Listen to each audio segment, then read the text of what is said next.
Assalamualaikum warahmatullahi wabarakatuh. Annyeonghaseyo, selamat pagi semua. Kita bertemu lagi di mata kuliah Tata Bahasa 2. Minggu ini merupakan minggu ke-13, ya, minggu ke-13, minggu depan 14, minggu ke-5 15. Setelah itu kita akan mengadakan ujian akhir semester ya. Semoga masih tetap semangat dan tetap jaga kesehatan, kondisi dan social distancing agar semuanya tetap berjalan dengan baik. Baik, kita langsung masuk pada bab berikutnya yaitu bab 5. Bab 5 berarti minggu depan itu sampai bab 6, sisanya nanti akan ada review saja ya. Baik, kita langsung masuk bab 5, tema tentang 어디에 가면 좋을까요? 어디에 가면 좋을까요? 어디에 가면 좋을까요? Baiknya kita pergi kemana ya? 어디에 가면, kalau pergi kemana? 좋아요 ya. 어디에 가면, kalau pergi kemana? 좋다nya bagus. 어디에 가면 좋을까요? Kita baik, bagusnya kita pergi kemana ya? Tema kita hari ini, tata bahasa yang akan muncul adalah real kayo, berikutnya ada real koyeyo, berikutnya ada nika atau enika, terakhir ada go naso ya. Baik, sekarang kita lanjut masuk tata bahasa pertama adalah real kayo terlebih dahulu. Real kayo digunakan untuk kata kerja ataupun kata sifat, ditambahkan real kayo. Apa itu real kayo? Jadi real kayo ini digunakan saat si pembicara meminta masukan tentang sebuah terkaan atau dugaan ya, terkait suatu kondisi ya. Jadi si pembicara meminta masukan tentang dugaan tentang suatu kondisi kepada orang lain. Kita lihat dulu cara pakainya. Pertama kata kerja dongsa pakainya sada, kemudian real kayo pakai sal kayo, kemudian ikta ilgil kayo. Kemudian hyongyongsa kata sifat sudah menjadi kril kayo, kemudian cakta menjadi cagel kayo ya. Baik, kita lihat contoh pertama. 지금 길이 복잡할까요? 지금 길이 복잡할까요? Kita sudah pernah belajar real kayo sebelumnya, yaitu maknanya meminta masukan. Bagaimana kalau ya kan? Nah, real kayo di sini ini berbeda. Ini terkait tentang dugaan. Nah, di sini 지금 길이 복잡할까요? 지금 berarti sekarang, gil itu adalah jalan atau lalu lintas. 지금 길이 복잡하다 artinya adalah macet atau ramai. Maka si pembicara bertanya, mungkin bertanya jam berapa ya, jam 4 atau jam setengah 5, maka nanya, kira-kira jalan jam segini macet nggak ya? Nah, kita juga seperti seringkali mengucapkan seperti itu kan, maka ekspresinya adalah 지금 길이 복잡하다 menjadi 복잡할까요? Apakah lalu lintas sekarang itu macet ya? Maka dia meminta masukan dari orang lain. berikutnya 이 구두가 아흐마드 씨에게 클까요? 이 구두가 아흐마드 씨에게 클까요? 이 구두 maksudnya adalah sepatu ini. Ahmad maksudnya nama orang ya, Ahmad, kemudian siege kepada Ahmad atau buat Ahmad, keda besar. Nah, di situ keda besar tambahkan real kayo. Kira-kira sepatu ini besar tidak ya buat Ahmad? Nah, ini konteksnya mungkin ketika sedang pergi ke mana? Ke toko sepatu mau membelikan hadiah, maka kan menerka-nerka menduga ya, aduh ini kegedean nggak ya buat Ahmad ya, atau ini kekecilan nggak buat Ahmad ya, cocok nggak ya buat Ahmad ya. Nah, jadi muncul di sini adalah dugaan ya. Yang ketiga, neil biga anol kayo, besok biga anol kayo, apakah besok tidak turun hujan ya? Apa besok nggak turun hujan ya? Khawatir nih besok mau pergi naik gunung misalkan. Nah, jadi di situ ada kekhawatiran, maka menanyakan tentang dugaan apakah besok tidak turun hujan atau turun hujan. Berikutnya i sigel aiga cal mogel kayo. I sigel ya, makanan ini aiga atau aiga sigel cal mogel kayo. Aiga itu anak atau bayi ya. Aiga cal mogel kayo, cal mogoyo. Kalau ekspresi bahasa Indonesianya mungkin dia makan nggak ya? Suka nggak ya? Suka makan ini nggak ya? Bayangkan saja ketika kita mau membeli sebuah makanan ya, buat anak-anak, kan milih-milih, aduh dia makan nggak ya? Dia suka nggak ya? Nah, maka ekspresi real kayo itu muncul di ekspresi atau kondisi yang barusan. Yang tadi ya. Yimsigel aiga camogel kayo. Yang terakhir, jumarinde, 식당을 예약할 수 있을까요? 주말인데 식당을 예약할 수 있을까요? Aduh, akhir pekan nih. Nah, siktang itu artinya adalah rumah makan ya. Yeyak ada itu maksudnya reservasi. Aduh, akhir pekan nih, kita bisa mereservasi rumah makan tidak ya? Atau tempat ya? Bukan siktang dalam keseluruhan siktangnya satu rumah makan disewa, tapi hanya bagian saja kan, misalkan satu meja, dua meja, sama seperti kita dalam kondisi misalkan berpuasa waktu ya, berpuasa sorenya mungkin, aduh bisa pesan nggak ya? Udah pesan tempat karena biasanya penuh dan ramai. Nah, jadi real kayo di sini digunakan untuk meminta masukan tentang dugaan atau suatu kondisi ya. Baik. Nah, kalau tadi real kayo karena kita real koyo, maka ketika real kayo tadi meminta masukan, maka real kayo digunakan untuk menjawab ya, merespon apa yang tadi disampaikan atau yang ditanyakan oleh si pembicara. Misalkan apa? Nah, di sini ya digunakan untuk berbicara dengan halus ya, pikiran diri sendiri tentang dugaan suatu kondisi. Digabungkan dengan kata ketika atau sifat, dongsa sada sal koyeyo, ikta ilgil koyeyo, kemudian hingsa sida kril koyeyo atau cakta jagul koyeyo. Real koyeyo yang pernah kita pelajari sebelumnya bersifat hanya menunjukkan waktu yang akan datang, tapi yang di sini adalah menjawab atau tentang pikiran diri sendiri tentang suatu kondisi ya. Yang tadi, kalau tadi bertanya, meminta masukan, kalau sekarang ini dijawab. Contohnya, tadi kan apa? Apakah 지금 길이 복잡할까요? Aduh, perjalanan hari ini macet nggak ya? 일찍 출발하세요. 일찍 출발하세요. Kamu berangkat aja lebih awal. 일찍 출발하세요. Berangkat saja lebih awal. 길이 많이 막힐 거예요. 길이 많이 막힐 거예요. Aduh, jalannya pasti sangat sangat padat, sangat ramai. Mungkin dia melihatnya, oh sekarang jam segini nih, mungkin orang juga banyak. Maka menggunakan 많이 막힐 거예요. Maka pertanyaannya menggunakan real kayo, dijawabnya dengan real koyeyo.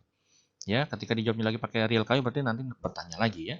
Jadi 많이 막힐 거예요. Berikutnya, ikuduga Ahmad siege 클까요? Apakah sepatu ini ya itu terlalu besar buat Ahmad? Maka dijawab, 네, 아마 클 거예요. 네, 아마 클 거예요. Maka ketika tadi ditanya tentang ukuran sepatunya Ahmad, dia punya pendapat, pikiran sendiri, oh ini sepertinya terlalu besar. Jadi ama는 artinya mungkin ama 클 거예요. Mungkin sedikit besar, mungkin besar.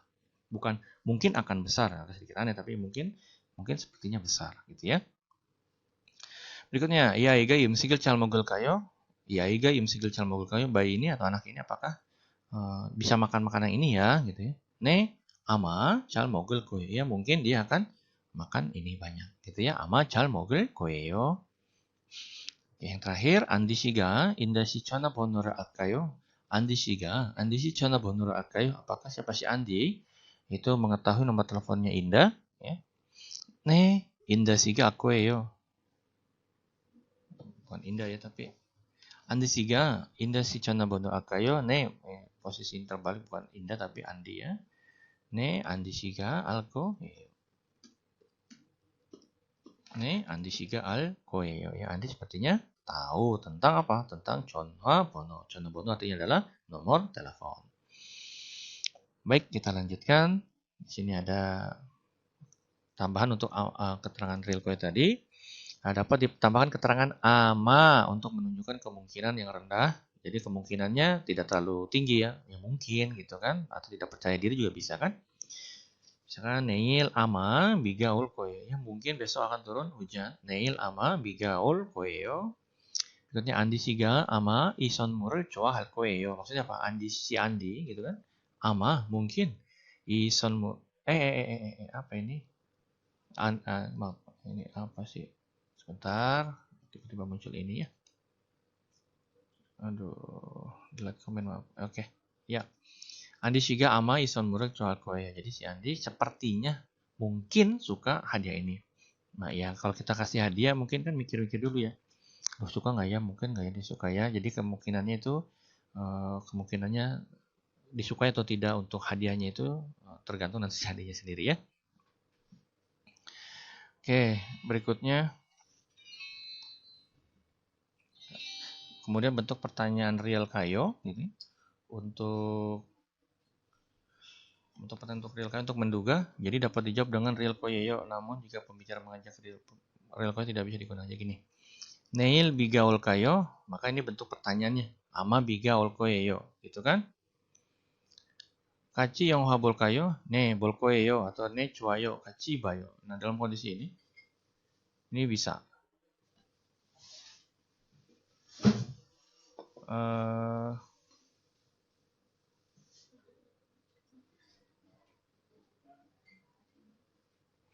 같이 영화 볼까요? Bagaimana kalau kita nonton film, ya kan? 같이 영화 볼까요? Ini kan bagaimana kalau ya? 네, 볼 거예요. Ia akan menonton. Nah, ini tidak bisa aneh kan? Tapi 네, 좋아요, 같이 봐요. Nah, dalam kondisi ini real kayo ini adalah perbedaannya ya. Nah, neil bigaul kayo, kalau ini dugaan. Tapi kalau 같이 영화 볼까요 berarti dia bentuk untuk mengajak. Oke, baik. Silakan dipelajari kembali. Sekarang kita langsung masuk pada contoh berikutnya. Ada nikah dan nikah ya.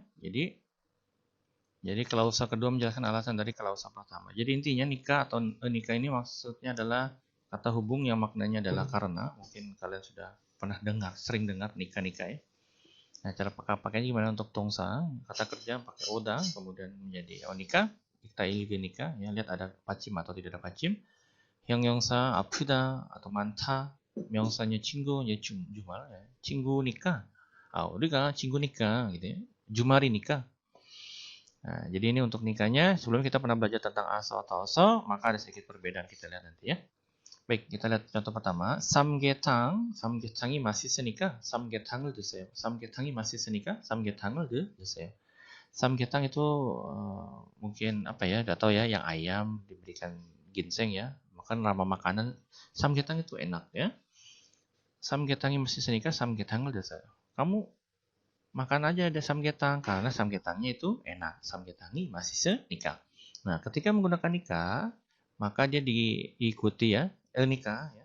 Nikah di sini, maka dia diikuti dengan bentuk akhiran perintah atau ajakan. Perintah atau ajakan. Sedangkan kalau aso atau oso tidak boleh pakai ajakan atau perintah, maka terbalik. Nah, jadi ketika mau perintah, samgyetang이 맛있으니까 samgyetang을 드세요. Ini boleh karena diikuti dengan akhiran perintah. Kita lihat contoh berikutnya. 비가 오니까 ya, 비가 오니까 우산을 가져가세요. Bawalah payung karena turun hujan. Maka ketika biga waso usanil 가져가세요 itu salah. Maka ketika wasonya salah, maka digunakan nikah untuk pengganti aso atau oso. Berikutnya, 지금 시간이 없으니까 karena sekarang tidak ada waktu. 내일 다시 오세요. Silakan datang lagi besok. Atau besok silakan datang lagi karena hari ini saya tidak ada waktu. Berikutnya, 어제는 많이 공부했으니까 어제는 많이 공부했으니까 오늘 쉽시다. Karena kemarin banyak belajar, hari ini kita beristirahat. Nah, ketika nikah itu bisa menggunakan kalimat lampau seperti ini. 공부했으니까. Ya, ada ya, 했으니까 di sini, 했으니까. Nah, salah satu perbedaan lagi dengan aso-aso adalah aso-aso tidak bisa digunakan lampau. 공부했었어 itu salah, tidak bisa ya. Jadi kalau mau pakai bentuk akhiran lampau, maka pakainya 공부했으니까 ya. Nah, jadi 오늘은 쉽시다. 쉽시다 artinya adalah bentuk ajakan yang artinya ayo atau mari. Rumusnya besida ya. Berikutnya ada 시험 기간. 시험 기간 maksudnya adalah masa ujian. 시험 기간이니까 karena masa ujian 도서관에 자리가 없을 거예요. 시험 기간이니까 도서관 자리가 없을 거예요. Karena masa ujian tidak ada tempat duduk di perpustakaan. Biasanya ketika sedang ujian, perpustakaan itu penuh oleh mahasiswa yang sudah memilih tempat dan belajar selama semalaman atau 2 malam 3 malamnya selama masa ujian. Baik, yang terakhir, 어디에서 커피를 마실까요? 어디에서 커피를 마실까요? Jadi dia meminta pendapat, kita baiknya minum di mana nih gitu ya. 시간이 없으니까 karena tidak ada waktu. 가까운 커피숍 maksudnya adalah coffee shop yang terdekat ya. 가까운 커피숍으로 마셔요. Kita minum ke coffee shop yang terdekat karena sudah tidak ada waktu ya, kan tidak ada waktu. Baik, demikian penjelasan nikah atau nikah. Kita lihat untuk penjelasan ada di sini aso atau oso ya. Pertama, nikah itu tidak ada pembatasan klausa akhirnya. Misalkan hasil cowok nikah jajongot sakayo iku ajaga masih senikah hanbon mogo boseyo ya. Diikuti dengan real kayo atau boseyo ini boleh, silakan. Nalsiga cowok nikah karena cuacanya bagus, jajongot kata tal kayo. Bagaimana kalau kita naik sepeda? Iku ajaga masih senikah karena kuehnya enak ya. Silakan dimakan. Berikutnya, kalau berikutnya dulu ya. Nikah berikutnya ada bisa digabungkan dengan kala lampau. Seperti at atau ot menunjukkan kalimat lampau. Misalkan 주말에 쉬었으니까 오늘은 일해야 돼요. 주말에 쉬었으니까 오늘은 일해야 돼요. Maka di sini adalah bentuk lampaunya. Maka dalam kondisi nikah ini boleh pertama tidak ada pembatasan klausa akhir, kemudian boleh digabungkan dengan kalimat lampau. Sedangkan aso-aso ini tidak bisa digabungkan dengan klausa akhir yang menunjukkan syarat atau perintah. Misalkan 날씨가 좋아서 자전거로 타가요 ini tidak bisa. 이 과자가 맛있어서 한번 먹어보세요 juga tidak bisa ya. Yang terakhir tidak bisa digabungkan dengan kala lampau juga. Misalkan 주말에 쉬었었어 seperti ini ya. 주말에 쉬었었어 오늘은 일해야 돼. Salah. Maka cukup 주말에 쉬어서 오늘은 일해야 돼요. Jadi ini harus bekerja karena akhir pekan saya beristirahat. 주말에 쉬어서 오늘은 일해야 돼요. Maka ini kondisi yang bisa digunakan. Oke, itu perbedaan nikah dan aso. Kemudian tips lagi tambahan satu. Oke, jadi ada penjelasan 공손하게 이유를 설명해야 할 경우 nikah를 사용하면 어색한다. Maksudnya apa? Ketika ingin menjelaskan tentang alasan, jadi kita lebih halus ya, 공손하게 kita merendah, itu tidak bisa menggunakan nikah. Bukan tidak bisa, agak sedikit aneh. 어색한다, aneh kalau menggunakan nikah ya untuk menjelaskan tentang alasan dengan cara merendah. Misalnya gini, 선생님 죄송합니다. 길이 막히니까 늦었어요. Ya, 길이 막히니까 늦었어요. Maka ketika ingin menjelaskan apa, lalu lintasnya padat atau jalannya macet, saya terlambat karena jalannya macet. Dari segi ini bisa dipakai, tapi dari segi penggunaan ini sedikit aneh. Maka yang benar adalah 선생님 죄송합니다. 길이 막혀서 늦었어요. 도와주셔서 감사합니다. Gitu kan? Tapi 도와주셨으니까 감사합니다. Ketika menggunakan nikah itu 어색한다. Jadi sedikit aneh ya. Jadi lebih baik menggunakan also untuk menjelaskan tentang alasan. Contoh berikutnya, 우리 집에 와주셨으니까 감사합니다. Ini seperti saya sampaikan tadi. 우리 집에 와주셔서 감사합니다. 초대해 주셔서 감사합니다. 돈을 빌려주셔서 감사합니다. 전화를 해주셔서 감사합니다. Maka ekspresi itu lebih tepat menggunakan also dibandingkan dengan nikah ya. Baik, demikian untuk penjelasan nikah. Yang terakhir adalah gonaso. Jadi gonaso ini digunakan untuk menunjukkan suatu kegiatan berakhir, kemudian melakukan kegiatan berikutnya. Setelah ya atau sesudah. Contoh pertama ada solgoji hada, jadi tambah gonaso menjadi solgoji hago naso. 먹다 menjadi 먹고 나서. Baik, kita lihat contoh pertama. 선생님과 의논하고 나서 결정했어요. 선생님과 의논하고 나서 결정했어요. Jadi apa? Sesudah 의논 ini adalah berdiskusi dengan guru. Sudah berdiskusi dengan guru, 결정했어요, menentukan. Jadi apa? Saya sudah menentukan setelah berdiskusi dengan guru. 밥을 먹고 나서 약을 먹어요. Saya minum obat sesudah makan nasi. Atau sesudah makan nasi saya minum obat ya. Maka urutan waktunya adalah 밥을 먹고 나서, 밥을 먹고 난 다음에 gitu kan. Jadi sesudah makan nasi minum obat. berikutnya 오늘 아침에 운동하고 나서 청소를 했어요. 오늘 아침에 운동하고 나서 청소를 했어요. Jadi sesudah berolahraga pada pagi hari ini saya membersihkan rumah. 청소를 했어요. berikutnya 저녁 먹고 나서 커피 마셔요. 저녁 먹고 나서 커피 마셔요. Jadi saya sesudah makan malam itu minum kopi. 마리코 씨가 가고 나서 스티븐 씨가 왔어요. Sesudah Mariko pergi ya, 가고 나서 kan pergi. Sesudah Mariko pergi, 스티븐 씨가 왔어요. 스티븐 datang. Yang terakhir, 영화가 끝나고 나서 사람들이 밖으로 나갔어요. 영화가 끝나고 나서 사람들이 밖으로 나갔어요. Setelah filmnya selesai, sesudah filmnya selesai, orang-orang ya, saramdari, orang-orang pergi ke luar ya. Oke, baik, ini penjelasan untuk gonaso yang maknanya adalah sesudah atau setelah. Jadi setelah melakukan kegiatan aktivitas tertentu berakhir, kemudian diikuti dengan kegiatan berikutnya. Dimaknai sesudah atau setelah. Baik, demikian untuk penjelasan tata bahasa di minggu ke-13 ini. Semoga bisa dipahami. Terima kasih atas perhatiannya. Tetap jaga kesehatan. Sampai jumpa di minggu ke-14. Kamsahamnida.